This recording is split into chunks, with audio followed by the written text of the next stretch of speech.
Hello.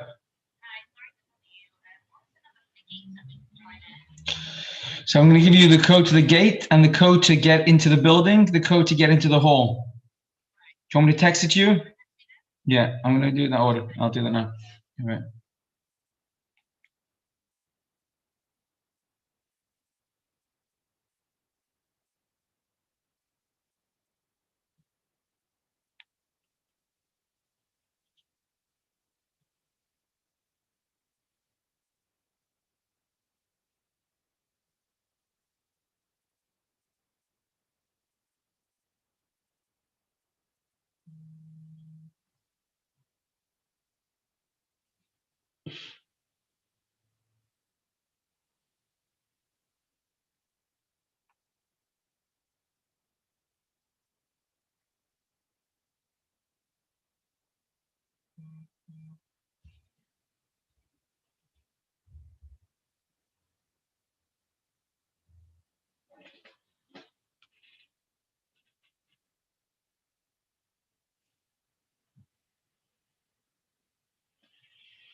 Yeah.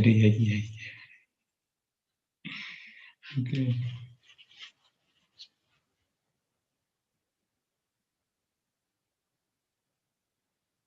Hello, baby. Who's Jeff? Jeff is the computer sitting next to me. I'm going to be on a share, so I'm not going to be able to be logged on. But my son Mendel will be keeping an eye on the waiting room. When he gets on, I'm going to make him a co-host. I figured Shai doesn't have to be a co-host. He doesn't see every time someone's coming in and out, etc. It doesn't get distracted. That make sense?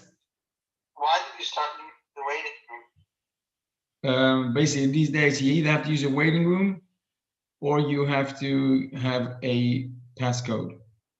So in theory, we should start using a passcode. It's just one more thing for people to remember. So for now, it starts out of the two options of changing the login number and using a waiting room. Devad just left things as is, so we have to have a waiting room. Makes sense. Okay, right now it's on live on YouTube and it's on recording.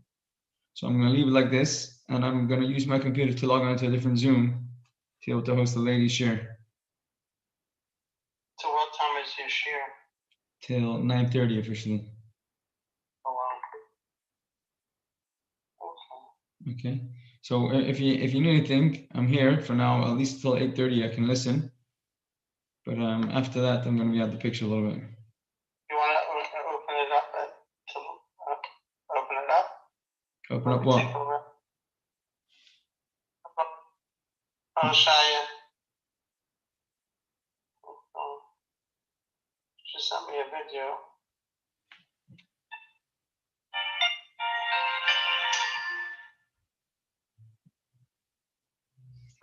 What's my story? Yeah.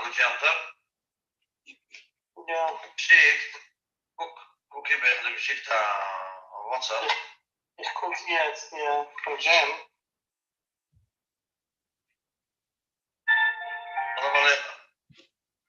Was machst du? Ja, Arbeitsschwertigkeit. Ja. Sag mal wie normal. Jetzt so. Man stoppt dir von allen Seiten zu verbringen. Ich gucke auf die Videos, das mir geschickt haben. Ja, guck hier bij das. Ich meine, das ist fast was man eigentlich. So anfangen mit dem? Ich meine, das ja. And my month was only a few hours after these scenes were filmed in the presence of Ich schicke it to lady. Can I forward it to you and you can share, put it up? Yeah, I got it. Let me download it on the computer. It's going to be a bit tricky for me to share. WhatsApp it to you. It's going to be a little bit tricky for me to share because I'm not logged in from the computer. So how do I share it? I'm also not. I'm using your phone as well? Okay, you know what? We'll make it work. We'll make it work. Where's the share? Ich kann mich nicht abbringen.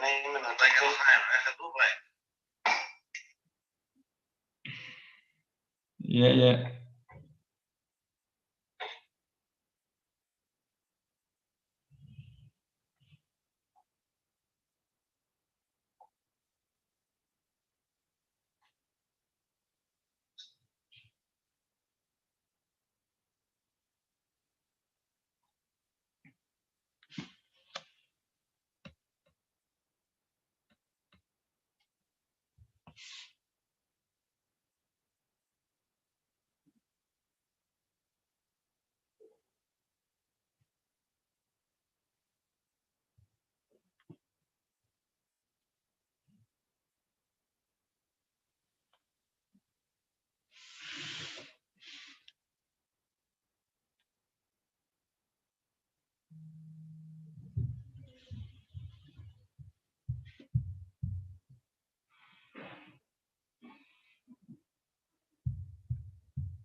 Verbringen.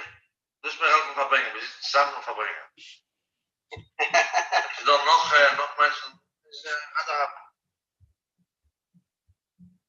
Ze komt er even 50.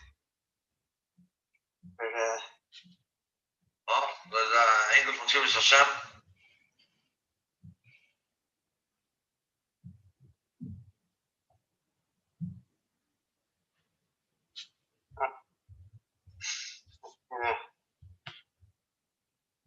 Ik heb lang. Check de video. Wat? Check out de clip. Ja, de clip is goed. De clip is met dat. Kann mich even wieder versuch share screen, best stream macht die voice. Ich habe mich kein WhatsApp auf dem. David, you know how to get it on? And it's right now. Okay. Right.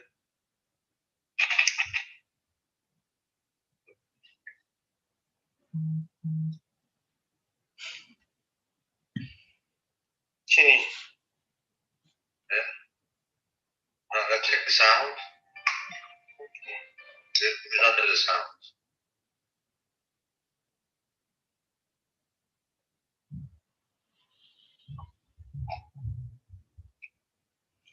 Did you hear that? No. No.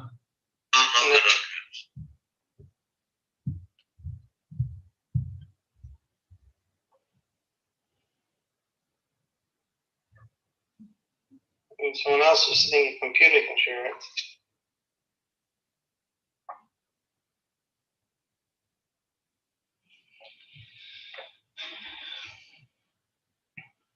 So maybe I can stick it to my Google Drive.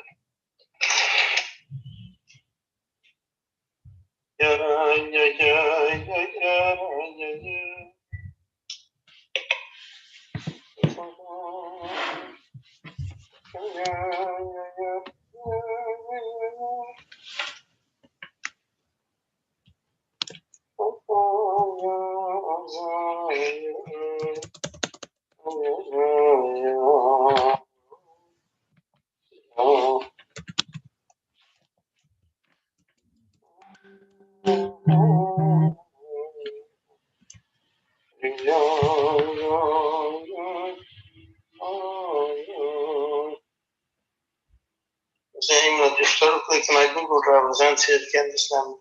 So like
And someone came to the Rebbe. He was dressed,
Oh, good evening. Good evening. I'm glad we made it work. Yeah. Sorry about last week.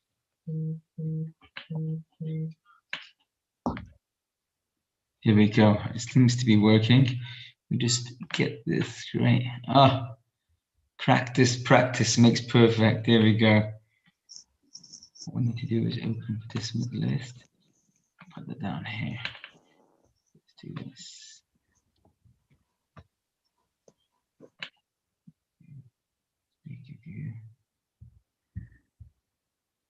Let's try this now.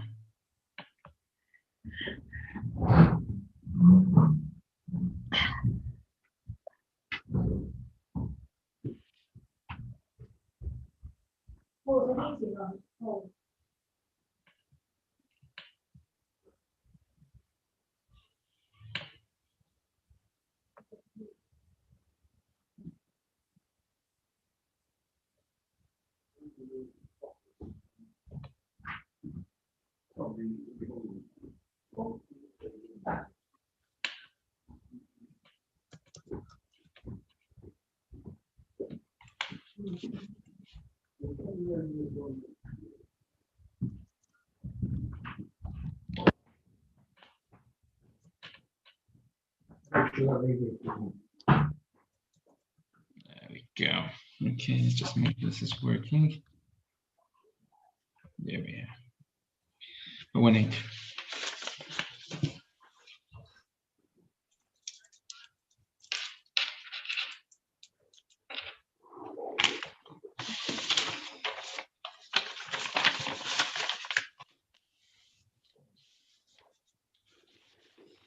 Okay, so it's 8:30 and we're gonna get started. And we have to start off, of course, with a 3-step program. We start off with what's going on in the Jewish calendar. We then from there move on to what's going on into the Parshah. And then we from there move on to one area of the Parshah that we can take home, that we can bring with us so that it should be relevant. The living Torah should give us direction for real life. Life in the 21st century, if you like. Life for us people who live today. The Torah is Torah's emes, Torah's chaim. Before we go anywhere, we have to start off with wishing everybody a good Chodesh. It's Rosh Chodesh tonight. It's the new month. And that's, of course, one of the most important things that are going on in the Jewish calendar today. Rosh Chodesh is the time where we, in the times of the Beis Hamikdash, would give thanks to Hashem with an additional offering, an additional carbon. And in addition to that, besides for the Musaf, which we would bring, for which we daven an extra Musaf tomorrow, there is also the Karban Chatos, as a sin offering that would be brought on Rosh Chodesh, because in Judaism and Yiddishkeit, new starts aren't a reason to forget about the past. new starts in the beginning to build stronger from the past. And part of that is acknowledging there's something that needs to be fixed, hence the sin offering. And from there, we build off it and become even stronger and march on forward. Rosh Chodesh, what a special time. It's not just called Tchilas HaChodesh, the starting of the new month. It's the head of the new month. Because tonight and tomorrow is a time of extra energy, like the head, which has all the nerve center of the whole body. And from there, we can give direction to the upcoming month. So Rosh Chodesh is a special time. Let's add to that Rosh Chodesh this month is the new month of Kislev.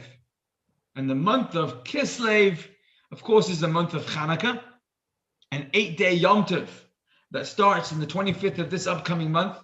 The English equivalent this year is the 10th of December. We start in the evening, 10th of December. We'll start off with the first candle of Hanukkah, and we'll go from there 8 nights running.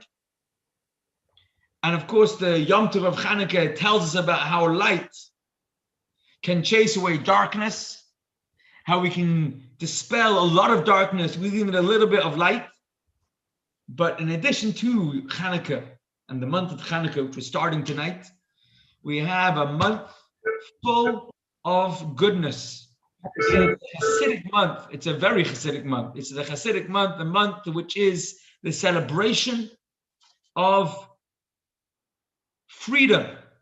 But more than freedom, breaking free for freedom. So breaking out in order to be free. That's important. That's so relevant because there are not only freedoms of oppression, there are freedoms that we have, the freedom of the hardships. And when we're set free from the freedom of hardships, that is celebrating the month of Kislev. Where do we see that in this month? So the highlight of all Hasidic dates is the 19th day of Kislev. So much so, it's known as the Rosh Hashanah of Hasidus. The Mishnah in the tractate of Rosh Hashanah talks about the 4 different heads of the year. You have the regular Rosh Hashanah that we know, and then there's the Rosh Hashanah of trees. We know it's either the 1st or the 15th day of the month of Shvat, finally known as Tu B'Shvat, and that's also Rosh Hashanah. And there are other Rosh Hashanahs. The Rosh Hashanah for Hasidus is this month, the 19th day of Kislev. It's the day of when the Baal Tanya, the Alter Rebbe, Shnei Zalman of the Adi, was released from imprisonment, and he explained the reason why the libel that was brought to Tsarist Russian's king, the Tsar himself, had Rav Shnei Zalman on trial with accusations of treason, amongst other things, trying to start a revolution against the Tsar. And Rav Shnei Zalman wowed every interrogator and every inspector that came to see him, and obviously with great clarity managed to explain his position. And after 53 days, he was set free on the 19th day of Kislev, which is coming up this month. But he would go on to explain that the reason why he was imprisoned was a worldly expression, manifestation. The way Hashem's challenge to what he was doing was being challenged. He was making Yiddishkeit available to the masses. And on the 19th day of Kislev, the month that we're celebrating starting tonight, he was set free, and he would explain that this was an agreement, an acknowledgement from Hashem that the path he was on was correct. And that was very big. After this story, Hasidic teachings being made available to regular people like us took on a whole new level. And that's the 19th day of Kislev. We also have the 10th day of Kislev. We also have the 14th day of Kislev. And of course, we have the first day of Kislev, which I want to talk about now. First day of Kislev is not just Rosh Chodesh. Tonight is a Yom Tov. Good Yom Tov. Good Yom Tov, people. Today is a Yom Tov. What's the Yom Tov? It's one of the newest, most recent Yom Tovs you have in Jewish history from 1978. In 1978, on Simchas Torah and Shmini Atzeres, the Rebbe in New York suffered a tremendous heart attack in middle of Hakafos. And in the weeks that followed, almost universal Judaism across the spectrum of those who are Hasidim and those who are Hasidically challenged. How do you like that? People have a hard time with the Hasidic philosophy or teachings, and there are Orthodox Jews who don't necessarily see eye to eye with all the different positions and campaigns that the Rebbe launched. Famously, Rabbi Kamenetsky from the Torah Vadas, who was an outspoken opponent of the Chabad position, he himself declared, he was asked by a Hasidic young man if he would be able to step out to be able to encourage the Rebbe.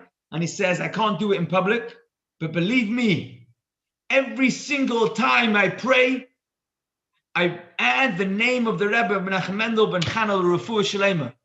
So people from across the spectrum were praying for the health of the Rebbe. And it was on this day that the Rebbe was well enough to go home for the first time, and it became a day of celebration. Ever since. What's the celebration? The celebration is that oftentimes we live in two different worlds. Some of us can relate to this. We have one world, which is the world of Yiddishkeit, of our faith, when we go to shul, when we daven, when we're learning, when we're spending time in close proximity to people who are likewise like-minded. And in those environments, we live one life where Hashem is very real and Hashem is very true. But then we have another side to our life, like when we go and hang out with different set of friends. When we go shopping, perhaps, or perhaps one of our hobbies include an environment that's very different than a strong Yiddishkeit environment. And the two worlds that we live in are so far apart. They say the story of this fellow, when he was on holiday, he would say, I wish my rabbi doesn't see me now. But equally, when he was in shul on Yom Kippur, he says, I wish my friends from where I was in the Bahamas don't see me in the current state, because if they were to see how serious and tuned in I am right now, it would break their image of me. And that's a person living in two separate worlds that are so far apart, you can't even dream of how they can connect. And a Rebbe's job, if you could say such a thing, is to be able to bridge those two worlds. Nobody should be living a split life where the two sides of the same person are so polarized and can't come together. It's not healthy. It doesn't feel right, but it also isn't right. And the Rebbe made it his life mission. That's what Rebbes do, to be able to make the holiness of the holiest things we come in contact with relatable, real, and relevant to the most mundane side of me. And we all have different areas where we feel this gap. And the Rebbe translates holiness, abstract spirituality, into a language that we can understand, a vocabulary of explaining what's important and reasonable in life to us, let alone to our friends. And it works, and it's beautiful, it's uplifting. Nothing in life has to be heavy and dragging us down. It should be able to run. That's a Yom Tov. That's a Yom Tov worth celebrating. That's tonight. The Rosh Chodesh Kislev, good Yom Tov. We have the courage, we have the power, we have the ability to be able to make our life full of real life. For real. That's the excitement of tonight. It's happening on the Jewish calendar, whether we know it or not. And tonight we're going to take that sort of approach and look at real Torah and apply it to life as we know it, which is also very real, and be able to make a bridge that will close the gap that sometimes looks like breaking us apart into this split personality. Here we go. We're going to start off with what's going on in the Parshah now, and from there we'll go into how Torah is Torah's emes, truth, and Torah's Chaim, instructions for life. Let's start off with what happens in the Parshah. What happens in this week's Parshah? We're moving on from last week where we spoke about the first of the matriarchs, Sarah, and sadly she passed away. And her son Yitzchak gets married. The whole parsha discussed the first shidduch in history. And in this week's parsha, we open up with our hero couple. Yitzchak, the boy who was brought on the altar, so holy, is married to the most gorgeous girl, Rivka, and they're happily married. But there's one area in their life that's breaking them, that's making them such a strain. What's that one area in their life? They're childless. Not for 1 year, not for 2 years, not for 5 years, not for 10 years, 20 years. They're praying, begging Hashem, please grant us the blessing of children. And that's how the parasha opens. The parasha opens that they are praying with great fever. Oh, I was worried. Welcome aboard, Mrs. Abrams. I'm glad you made it. Can you hear us? No. Hopefully that will sort itself out. But as you were saying, on this parasha, on this time where you have Yitzchak and his dear wife Rivka davening to Hashem, at a certain point. Oh, Mrs. Abrahamson, can you hear us? The phone's coming in. Can you hear us now? She called me and said she doesn't know how to unmute herself. I think it's *6. Okay, but I think she's on the phone and on the computer. It's good. Okay. Thank you. It's *6 on the phone. It's *6 on the phone. Okay, as we were saying, that when you have Yitzchak and Rivka davening for Hashem for mercy, Hashem gives her the bracha and she conceives. And lo and behold, while she's pregnant, she all of a sudden, during a pregnancy already, she knew, she was told that it would be very hard, but this is on a whole level. It's not only hard because it hurts, it's hard because her soul, her neshama, gives her no rest. Something about this pregnancy makes her go to a Jewish prophet, not Jewish, a prophet, goes to Shem and says, Shem, tell me what's going on. Something doesn't sit right. I feel I'm being drawn towards good things. At the same time, I'm being drawn towards not good things. Something's not right here, until the Navi, the prophet, says to her, to Rivka, you have 2 children you're carrying, and each one of them is the father of not just a family, of a nation, of a way of life. And they are going to be opposing forces. And the neshama, the son, which is going to be righteous, is going to be the father of a righteous nation. And the son who's going to be the father of not righteousness is going to be the father of the not righteous nation, which today we know turned out to be us, Yaakov, and the nation which stood up against us, Esav, Rome. One personified the idea of being selfless, and the other was the idea of being selfish, which is why Esav grew up to be a hunter, a man of the field, a gangster, and whereas Yaakov was an ishtam, a plain, wholesome man who spent time studying. What was he studying? Yeshiva Shem Ve'ever. He took life seriously. And these were the 2 sons that grew up. Yitzchak loved Esav, and Yaakov saw the good in Rivka loved Yaakov, and that's how they were growing up. And when he was 15, they were 15 years old. So just the time where Avraham Avinu, their Zaidi, grandpa, passed away, and their father sitting Shiva, mourning the loss of his father, Avraham Avinu. And it was on that same day that Esav came out the closet, so to speak. He went all out. He was out in the field hunting, not just animals, and doing all sorts of terrible things. Came home tired out, worn out from a good day out. And he says to Yaakov, what are you cooking? And Yaakov was cooking a stew for his father, because his father was mourning Zaidi. And Esav says, give me the soup, I'm starving. Pour it down my throat, is what he said. And Yaakov does a deal with him.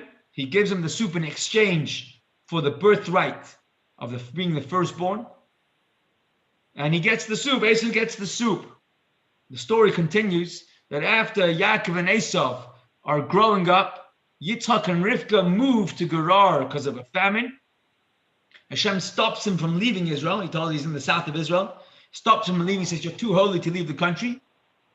But then you have another incident where Rivka, just like her mother-in-law, her late mother-in-law, was taken by the Abimelech of that time, the king of Gerar. And Yitzchak, being aware that the same story could repeat itself with his wife, they do a deal, the same thing. Yitzchak gets a message. Who's this beautiful lady you're with? And he doesn't say it's his wife. He says it's a sister trying to save himself. But this time, Rivka's not taken captive. But Abimelech notices that they're not brothers and sisters. They're married. And of course, the whole conversation comes along. What's going on? How did you tell this to me? And he says to him, what sort of people are you? Where the first thing you want to know is who this woman is with. I knew right away that something isn't quite moral. The Parshah continues, though, that you have where Esav is marrying his wives, and they're not a very great source of nachas. And Yitzchak, however, doesn't notice or doesn't focus on that. And when it comes time that he wants to give a bracha, bless one of his children, because it feels like he's getting old, he calls Esav. He says, Esav, I want to give you a bracha. I want to bless you. Bring me good food. I will be in a good mood. And brachas flow when a person has simcha, joy, and therefore bring me good food and I will bless you from all my heart. And Esav goes out to hunt, and Hashem makes a nace that every time he tries to catch an animal, it takes longer and longer. Because while he was out hunting, his mother was talking to his brother. Rivka tells Yaakov, go get dressed up, and if you know the story, deceive father, make as if, masquerade as if you are Esav, and you take the brachas for yourself. Yaakov is very hesitant, and his mother tells him, this is so important. I will take upon me anything that might go wrong, but you must do this. The brachas cannot fall into the wrong hands.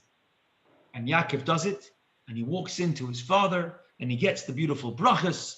And of course, as he's leaving, just then Esav's walking in, doesn't even realize, but it takes not long before Yitzchak understands what's happening. He'd just been tricked. And he says to Esav, I'm sorry, but I've given your brachas that I had in store for you to your brother. He's outsmarted you. And then he throws in the famous few words, Gam Baruch Yihiyeh. I gave him the brachas, and indeed it was right. I should have given him the brachas. He should remain blessed. Now that I know what happened, I want him to keep the brachas, because it's right. And Esav bursts into tears. Father, you gave up all the brachas?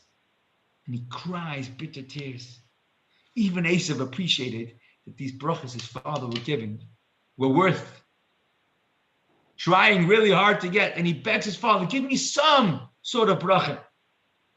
And his father says to him, yeah, Esav, I'm sorry, your younger brother has all the brachas. But the one thing I can tell you is that when Yaakov's descendants will misbehave and not be worthy of those brachas, then during those times, you will get the bracha. You'll have the upper hand. But only so long as Yaakov and his descendants are not worthy.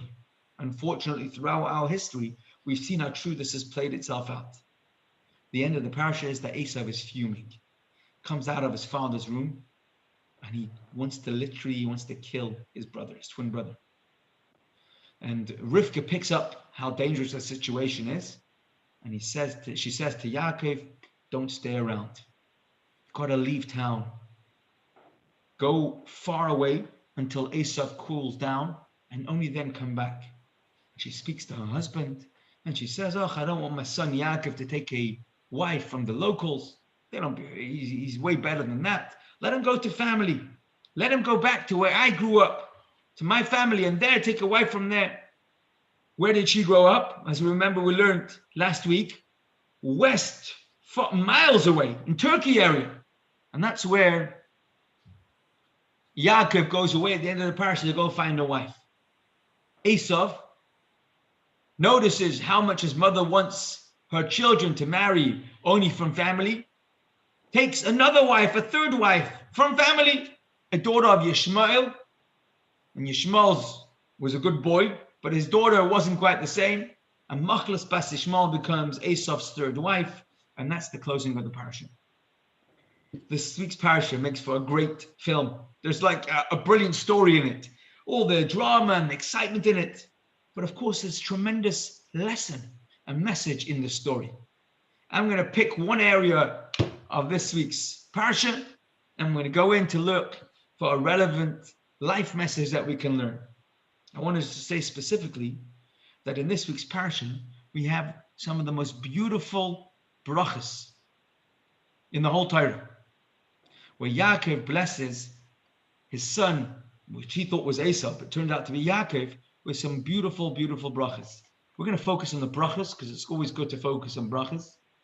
We're going to say that there's two sides to the brachas, and we're going to start off with reading the text of the actual bracha. This is just how the psukim that describe how Esau is told by his father to bring in the stuff, and then instead Yaakov comes. But here's the actual bracha. If anyone wants to say anything, please do feel free to speak up. If you're on the phone, it's *6 to unmute yourself. Same to mute yourself if you want to. If there are no questions, I'm going to go right into the text. I'm going to start off with reading this beautiful bracha. V'yiten lecha halikim mitav hashamayim u'mishmani haaretz v'roiv dagan v'sirish. May God give you of the dew of the heavens, of the fatness of the earth, and an abundance of grain and wine. Nations shall serve you, and kingdoms shall bow down to you. You shall be a master over your brothers, and your mother's sons shall bow down to you. Those who curse you shall be cursed, and those who bless you shall be blessed. So the brachas start off with very mundane, physical blessings. You should have an abundance of goodness. It should flow. It should be great. It should be wonderful. But not only that, there should also be blessings, spiritual blessings. And he continues to, we went too far. The end of the text. This is the brachas that we have. We have that Yaakov gave brachas to his son. Yaakov gets brachas. I want to ask you, have a look at this text if you have it in front of you, and ask yourself, what is the first word of the blessing? In Hebrew, it's just one letter, but in English, it's the first word. Very interesting. The first word of the bracha. And? When I was in school, my teacher told me you cannot start off a sentence with the word and. You lose points if you on your whatever it's called, in your assignment. If you start off a sentence with that, let alone if you start off a paragraph, a story. Here, Yitzchak is telling his son a bracha, and the first opening word of his bracha, and may God give you. And Rashi goes to town. What's going on with this word and? How does it fit in? In Hebrew, it's just one letter. We say it every week on Motzei Shabbos. It's a beautiful bracha. And may Hashem give you from the dew of the heavens and the fatness of the earth. You're starting off a conversation with the word and. So this is the question that Rashi deals with. Rashi asks the question about Yitzchak's bracha, and he says it must be that the Torah is teaching us something with the word and.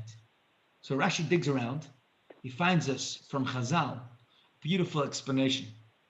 And means that there was one thing, and there's another thing.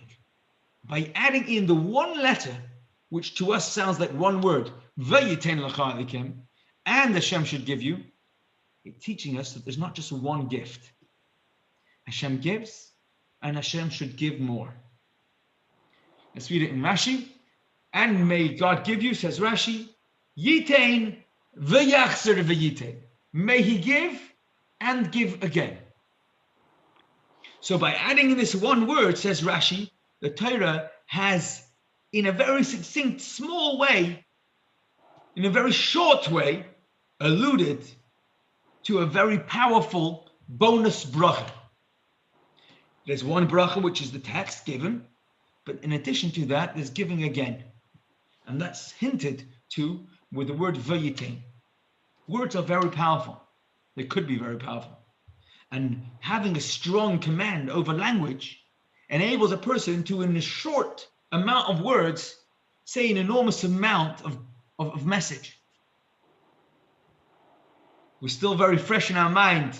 The late Rabbi Sachs was an artist when it came to language. The way he would be able to say such a short amount of words that was so loaded.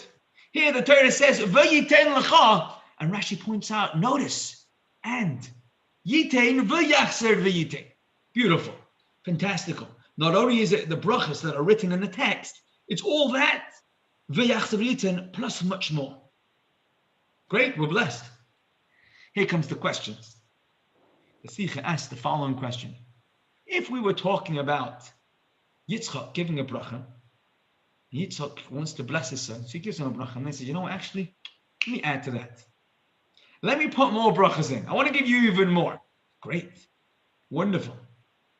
Fantastic. The problem is that his bracha isn't his own. May God give you. It's a bracha from Hashem. Now Hashem doesn't make corrections. He doesn't need an eraser. He doesn't need to say, you know what, I just thought about it. Let me do it even better. Let me correct this. Let me do it even more. If we're talking about Yitzchak's bracha, okay, so he has one round. So you know what, I'll top it up. I'll give you even more. Let me do it better. Does Hashem need to correct himself? If Yitzchak is passing on Hashem's brachas, what's this giving? And then I'll do it one more time because I'll get it better the second round. Where does that come from? In the words of the Sikha, here we have, what was lacking in the first gift that warranted an additional gift? Give again. If we were talking about a human giver, we could understand. Even when one gives a very large and abundant gift, at the end of the day, it has a limit, in so much as the giver is limited. Therefore, it can be supplemented by an additional gift. But in our case, the giver is Hashem. Certainly Hashem's first gift is complete and unlimited, as Hashem himself is complete and unlimited. If so, what is added by giving again? And this is going to be the entrance point of how we can understand what the advantage of this bracha, loaded bracha is. And more importantly, it's going to be the key to understanding why the blessing isn't just a historical story, but it's a bracha that is so needed for you and us, you and me, for all of us. We need this bracha because it talks to us. Remember, when we learn Chassidus, when we learn the gift of Chassidus, it's bridging our lives, plural, the two hats that we wear, the mundane, worldly hat that we use when we go out with one group of friends or one sort of environment. And then we have our spiritual Yiddishkeit, godly holiness hat that we also wear that seems so different. The two worlds we live in have to become one. This is the goal and the mission of our life, that we shouldn't be a split personality and we're ripped and torn for two different lives. Bring it together. This is the Yom Tov of tonight, the Yom Tov of Rosh Chodesh Kislev. The Rebbe is gesund, that we have leadership. We have a Rebbe who has enabled us to live those two lives together. How can this work? And we're going to learn that the double bracha, give and give again, is really all about us. It's about empowering you and me to be able to live our lives today, this week, this month, what's happening, whatever's going on in your agenda. It's tremendous important. And the way the Rebbe does this is gives a little introduction. An introduction in general to what is a valued importance in Jewish perspective. What should I be looking for in life? What's considered high value? And the way we do that is we look at some of the most difficult times in Jewish history and who were the shining stars of then. And we look at the descriptions of what was so special about those people who were the stars in difficult times. We're going to look at a mission in Pirkei Avos that describes Rabbi Yochanan. Rabbi Yochanan lived in the times of the Churban Bayis Sheni, the times of the destruction of the Beis HaMikdash, and he famously was inside Jerusalem. He was the leader of Yerushalayim, Jerusalem of old, and he lived in the times of the destruction. And before the story that we're about to share, he was inside Yerushalayim under siege. It was a double siege. We know the story, but unfortunately, not only was there a siege by the Roman legions that didn't let anyone come in to Jerusalem to bring supplies or anything of the sort, there was another siege at the same time inside Yerushalayim, not letting people out. And didn't let their fellow Jewish people out. These were the wilder sect amongst the Yiddish people, and they didn't let people out out of fear of defection, but also they wanted to insist that all the Jewish people must fight head on with the Romans. The Rabbanim did not agree, but unfortunately they weren't in a position to control the wilder lot, and that's why they were stuck. Nobody could come in, but also nobody could go out. And Rabbi Yochanan was one of those few who managed to outsmart the Jewish siege and snuck his way out. It's a story unto itself. And he came out of Yerushalayim, and his first stop was the command center, the chief of staff of the Roman legions. And he went to meet with them, Vespasian, who was the Roman general. And he had a whole conversation with him, very interesting conversation. And he managed to wow the Roman general so much that the general said to him, I will give you 3 requests. You tell me what you want. And the Gemara discusses how come he didn't ask that the Beis HaMikdash be saved. There's a whole discussion whether he didn't think it was possible. Be it as it may, Rabbi Yochanan asked for 3 requests. And one of them was Yavne v'chachomeo. Tenli Yavne v'chachomeo. Yavne was a city in Israel where the Sanhedrin had moved to when the Beis HaMikdash was no longer a place that the Sanhedrin could exercise their control over. They felt the need to relocate away from the Beis HaMikdash. And in hindsight, it was an extremely clever move. And here Rabbi Yochanan says, please safeguard Yavne. So where other cities of Judea, of Eretz Yisrael, were ripped apart, torn, and people killed, decimated, and dragged away as slaves, Yavne remained. And the Gemara goes on to say that Yavne, Rabbi Yochanan's vision, is what gave us till today Yiddishkeit as we know it. The fact that Judaism can flourish, even without the nerve center, the Beis HaMikdash, was because legislation, instruction was made available and retained, safeguarded outside of Yerushalayim. So we have a lot to be thankful to Rabbi Yochanan. Rabbi Yochanan was a visionary that went against the tide, against the current. Everyone else was trying to protect the Beis HaMikdash. Says Rabbi Yochanan, we wish. But in the meantime, we need to safeguard Yiddishkeit, the tools that we need in order to be the people we need to be.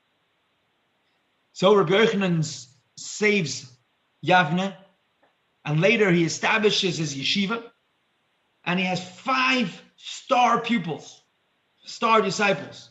And the Mishnah here lists them out. But not only lists them out, the Mishnah lists them out the way Rabbi Yochanan describes their qualities of each of these 5 of his greatest disciples. It says the Mishnah in Perkei Avos, we have the Mishnah in Perek Beis, Mishnah Tes 2:9. Rabbi Yochanan ben Zakkai had 5 disciples. Rabbi ben Horkanus, Rabbi Shua ben Chananya, Rabbi Yossi HaKoyin, Rabbi Shimon ben Nesano, Rabbi Elazar ben Aroch were the 5 students. He would recount their praises. Rabbi Elazar ben Horkanus is a cemented cistern that does not lose a drop. Wow. Everything he's taught, he retains and he has, you might call like today a photographic memory. But it's much more than that. It's not just information that he retained. Everything that he worked upon, he took upon himself, internalized it, and it became him. That's tremendous. Then he has the next one, Rabbi Shua ben Chananya. Fortunate is she who gave birth to him. Unbelievable. Rabbi Yossi HaKoyin, a chassid.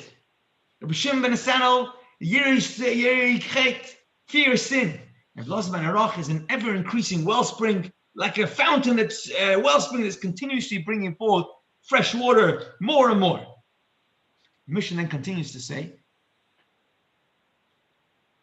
that Rabbi Yochanan had 5 students, and they were the star students, but amongst them, there were those that were just the shining stars amongst the stars. And he starts off, Rabbi Yochanan would say, if all the sages of Israel were to be in one cup of a balanced scale, and Rabbi Elazar ben Horkanus, who earlier he said is like the cemented cistern that doesn't lose anything, were in the other, he single-handedly, Rabbi Elazar ben Horkanus on his own, would outweigh them all the scholars, including the other 3, and all the other scholars on the other side of the scale. Rabbi Elazar ben Horkanus on his own would outweigh them in his greatness. Abba Shaul said in his name, in the name of Rabbi Yochanan, actually Abba Shaul says, I heard from Rabbi Yochanan, if all the sages of Israel were to be in the one cup of a balanced scale, Elazar ben Horkanus included, but then you had on the other side Elazar ben Arach, who was the wellspring, ever increasing, he was on the other side, the latter would outweigh them all. Okay, we have 2 shining stars,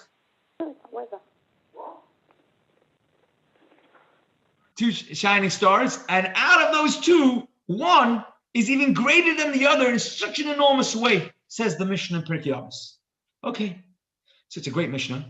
It's interesting, but what we're going to do is we're going to look at the 2 greatest values that Rabbi Yochanan the visionary, Rabbi Yochanan the founder of Yavne V'Chacham Mehel, tells us are so important in life. 2 important values to live for, to aspire towards. Whoops. Oh, here we go. Sorry, I pushed the wrong button. We're back on. We're good. Elazar, like a cemented system, never lost a single detail from his teacher. He is something to inspire you. We learn something. We go to a shiur. We spend time with somebody who is just such an inspiration. And it's wow. It's just enormous.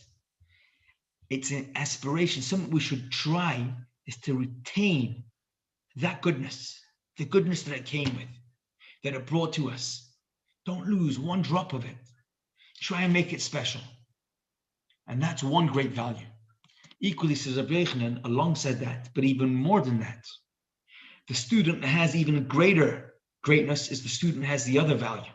The value that was the wellspring, the ever-increasing wellspring. Rabbi Elazar, like a wellspring, turned out more promising as his learning was ever-increasing, says Rabbi Yochanan. Of course, it's important to be a system that is cemented, that loses nothing. You know, if you have a tank today, it's made out of plastic, it also doesn't lose anything.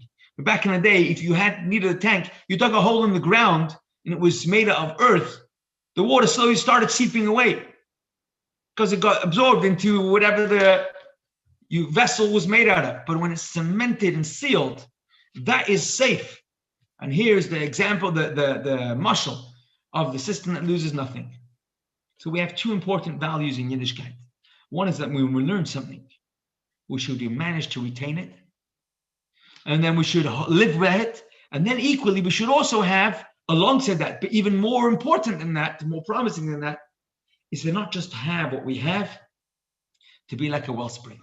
What we're going to do now, we're going to borrow these 2 lessons from Rabbi Yochanan, and the Rebbe is going to teach us in the Sikha that this is what it means to have a blessing and then an additional blessing to pass that. One blessing is the blessing of retaining what we have, and the second blessing is the bracha of being able to grow from it. But of course, that would be way too simple. It's a great lesson. It's important to be able to grow. But actually, it's much closer to home than that. And the way we're going to understand this is by understanding the Kabbalah, the Hasidus, the meaning, the depth of what it means to be someone who retains. And we're going to describe this in perhaps Hasidic terminology, and then we're going to find that actually it's even more relevant than we thought. It's even more what we need to be hearing now than ever. And the way we're going to do this is we're going to talk about the Baal Teshuvah. What's a Baal Teshuvah? Today, it's considered common lingo to say, oh, I'm about tshuva, or so-and-so is about tshuva. What does it mean to be about tshuva? I'm going to share a story with you. A great story. One of the stories of, you know what, two stories. Two stories. The Gerer Rebbe was very, very sharp. Sharp doesn't mean he's witty, quick, and he had a very deep understanding of life. One time he was approached by somebody who was a good Jew, a well-meaning Jew, who had set up a yeshiva for Balei Teshuvah. It wasn't a Hasidic yeshiva, but it was a fantastic place where people came to learn later on in life. And he came by the Gerer Rebbe for a haskama, for an acknowledgement, for an agreement, for recommendation. And he says to him, to the Gerer Rebbe, I've set up a yeshiva for Balei, I've come from a yeshiva for Balei Teshuvah. But then he realizes that what he just said made it sound like that he was himself about Teshuvah. So he quickly corrects himself and he says, not that I'm about Teshuvah. I just set up a yeshiva for Balei Teshuvah. Without missing a beat. The Gerer Rebbe says to him, so schon Zeit. It's already time. You say you're not about Teshuvah yourself. It's already high time. Maybe it's a good idea to do Teshuvah and to become about Teshuvah. This was the Rosh Hashiva of the yeshiva. In other words, being about Teshuvah doesn't mean that I have a blemish or that I am one type of category of a Jew that is on a lower level, inferior, chas v'shalom. No, about Teshuvah means somebody who recognizes the need to journey closer, to become more connected to who I really am. And it's not about necessarily someone who wasn't keeping Shabbos only. It could be someone who was always keeping Shabbos, but I need to start keeping Shabbos better, deeper. That's Teshuvah. And here you have equally a similar story. One of the Hasidim, one of the greater Hasidim, I forget right now who it was, who was once asked on, I think, television or on the radio, if he's about Teshuvah. And his answer was, I wish, I'm trying to become about Teshuvah. That sort of idea where becoming about Teshuvah means that a person recognizes that everything we do that isn't selfless is negating Hashem. Everything that I do, which is self-centered, on some level, is making no room for Hashem. Putting myself ahead is less than ideal. But that's part of who we are. That's the human condition. And that's where Teshuvah can come in, where I can put aside my own personal interests, my own personal wants, desires, and even needs, and redirect them. So the Baal Teshuvah is somebody who's looking to grow, to become a whole different person. But that's different than somebody who's a tzaddik. What's a tzaddik? Not that many of them around. But a tzaddik is somebody who doesn't make mistakes. A tzaddik is somebody who's switched on 24/7, 365. Tzaddik is someone who's fully focused all day, every day. We know some people who are very much like that. We're not going to judge anyone who's a tzaddik who's not. But you have, certain individuals who their life is so switched on, so dedicated, like a tzaddik. And we're going to learn that the tzaddik and the Baal Teshuvah, or to borrow the terminology of the Tanya, the tzaddik and the Beinoni, the righteous one and the struggler, the person who is struggling with themselves, trying to make it work. This is the two tremendous values that we learned.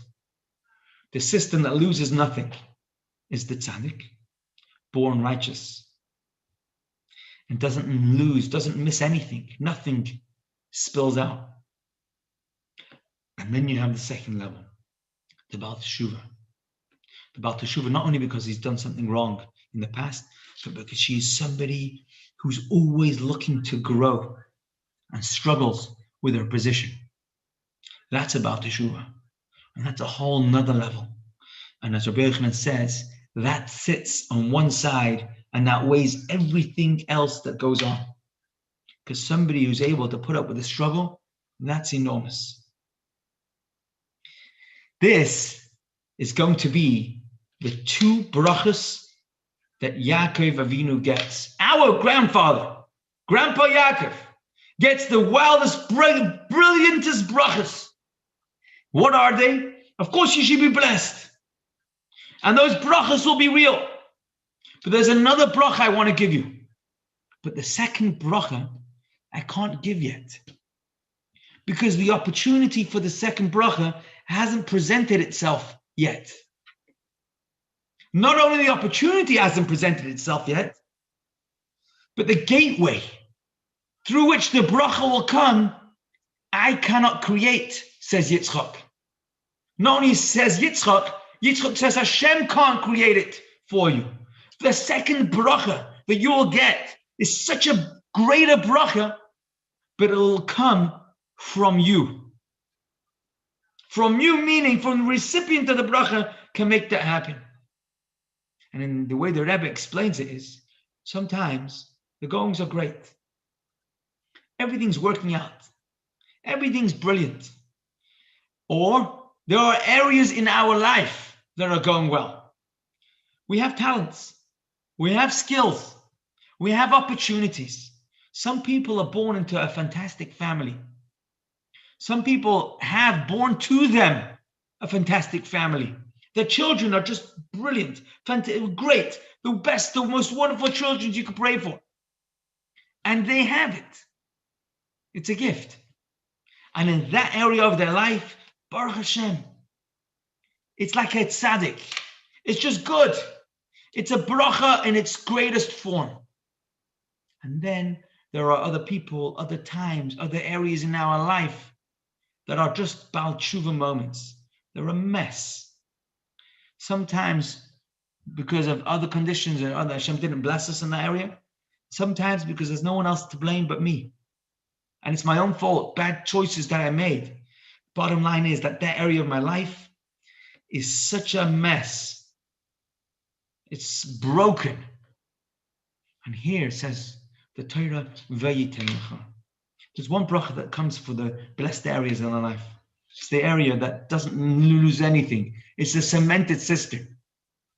And everything that's poured into there, it's just goodness. The fact that some people love Shabbos and they get nachas out of the Shabbos. Some people get nachas out of, I don't know, doing a different mitzvah, davening to Hashem. Some people get nachas out of giving charity and being hospitable or reaching out to friends. But then there's other areas or other people have challenges that it's just so difficult for them. And not only difficult because they can't do the right thing, difficult sometimes because I've done the wrong thing. And I've got such a track record of messing this up. And it's such a challenge for me to ever do it right. This is the second half of the same coin. There's me, the righteous me, but there's also me that's the other side. You know what's amazing? There's a beautiful medrash that describes the conversation in which Yitzchak talks to his son Yaakov, that talks about the fragrance, the smell that came along with it. It says the medrash, the fragrance that came in, Yaakov Avinu comes in to his father. It's a beautiful smell. It's a spiritual smell. But there's a few extra words that describe, it's like the smell of the field that Hashem has blessed. It says the medrash, there was a smell, there was a field, and that was the fragrance that Hashem had blessed. So the medrash says that the fragrance was a reference to the first Beis Hamikdash. The field that Hashem has blessed was the second Beis Hamikdash. But the field before the blessing of Hashem, in between the two fragrances, the fragrance and the one that Hashem had blessed, first Beis Hamikdash and the second Beis Hamikdash, Yitzchak makes reference to a field. Why a field?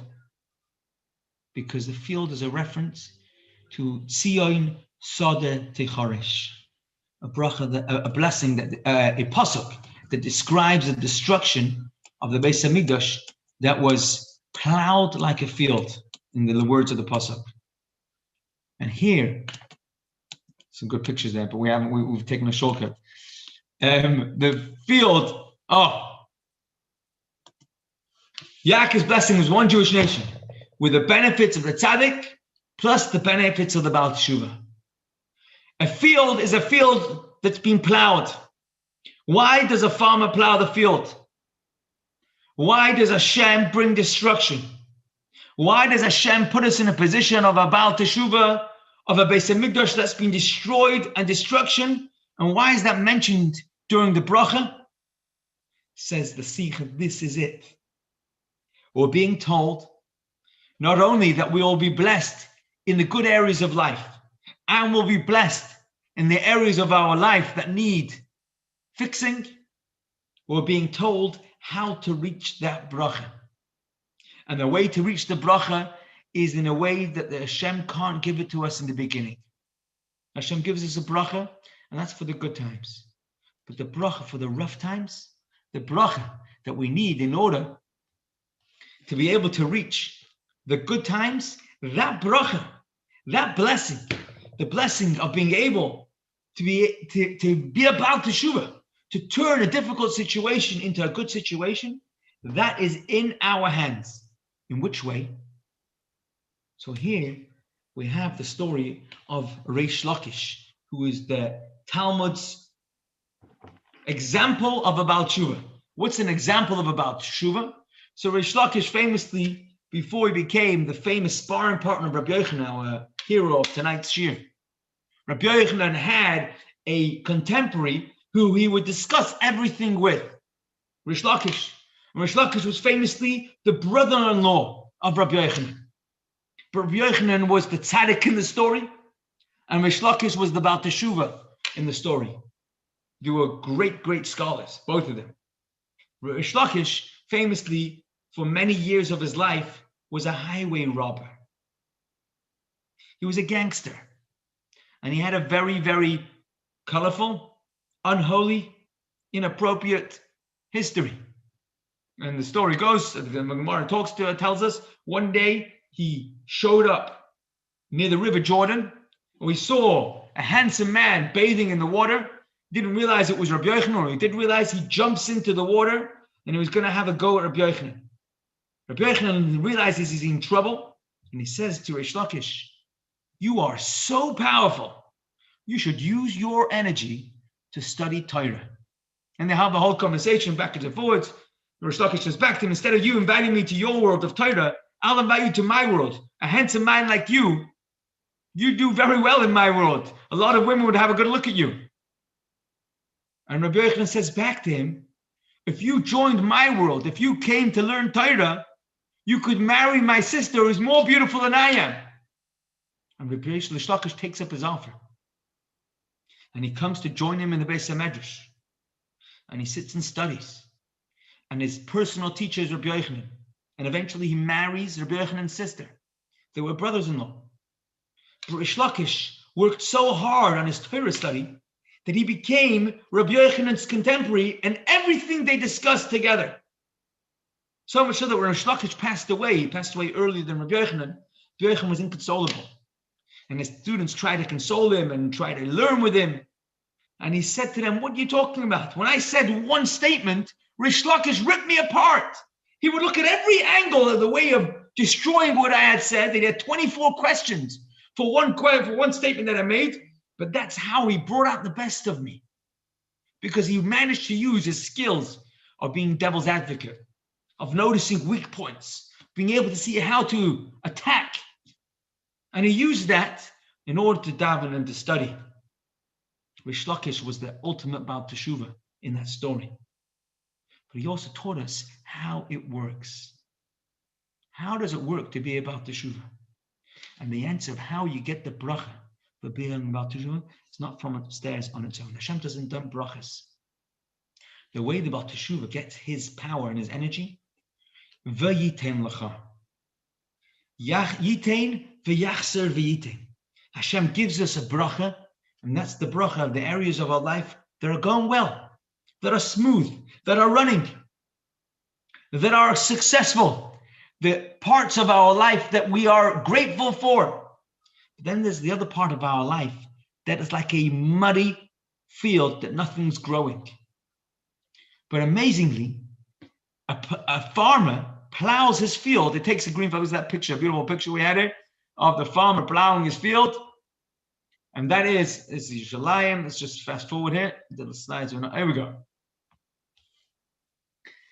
Where's the text? Give, like a system, the tzad service, how to lose the formal part of the temple. And here's the more important part, the Baal Teshuvah. The farmer has a beautiful green field, and he brings out his tractor and his plow, and he plows up the entire green, so that by the time he's finished, there's not a drop of green in the field.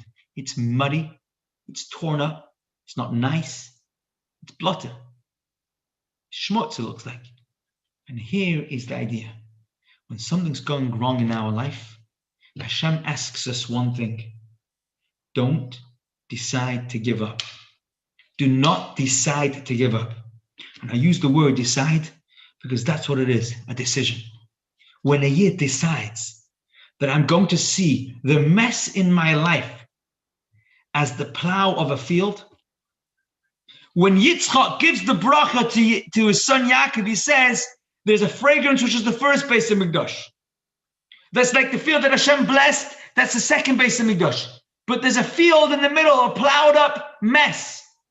That is the key to having the additional bracha. When a Yid decides to be focused and decides not to give up, but decides that come what may, I'm going to be empowered, I'm going to forge on.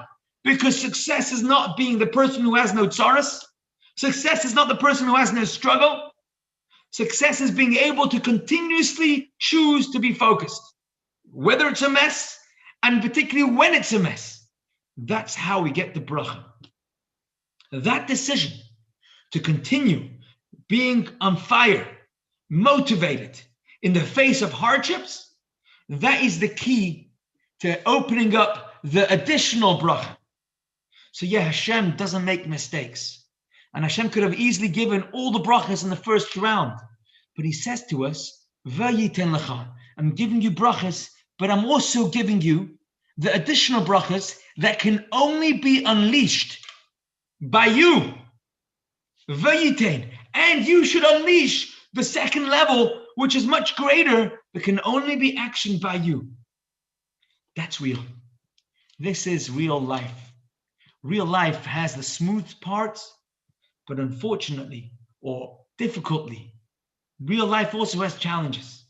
Tonight we're learning, Yitzchak is telling us, the children of Yaakov, that Hashem is going to give us brachas, and he does give us lots of reasons to be grateful. But Hashem alongside that, and more importantly, more than that, Hashem wants us to know that when it doesn't look like a bracha, that is the cue that the field's being plowed. It's time to plant. And when we plant in a plowed field, it grows. It grows beautifully. So we're learning this week's parashah. Of course, there's brachas that are open. But the key to the other brachas, the key to be able to get more than that, is being able to be active, being positive, choosing not to give in to the Yetzer Hara of being sad, or even more, not to be giving in to the Yetzer Hara of being worried. What a Yetzer Hara! What a Yetzer Hara! I'm worried. I'm nervous. I'm not confident. That Yetzer Hara has to be thrown out. Instead, we have to decide to be living people on fire, switched on. And that's the key to the bracha. Vayiten lecha. Much greater than the cemented cistern is the ability to be a wellspring that brings out new brachas that weren't known from before. Hashem should give each and every one of us, and those that we care and know about, the ability, the courage to not fall for the tricks of the Yetzer Hara. Instead, to be passionate and full of life. And Be'ez Hashem, we should have only goodness and reveal goodness all the time. Thank you very much for joining. If anyone has any questions, please unmute yourself. In the meantime, I wish you a wonderful week, a good Yom Tov, a good Chodesh, and only brachas. Thank you.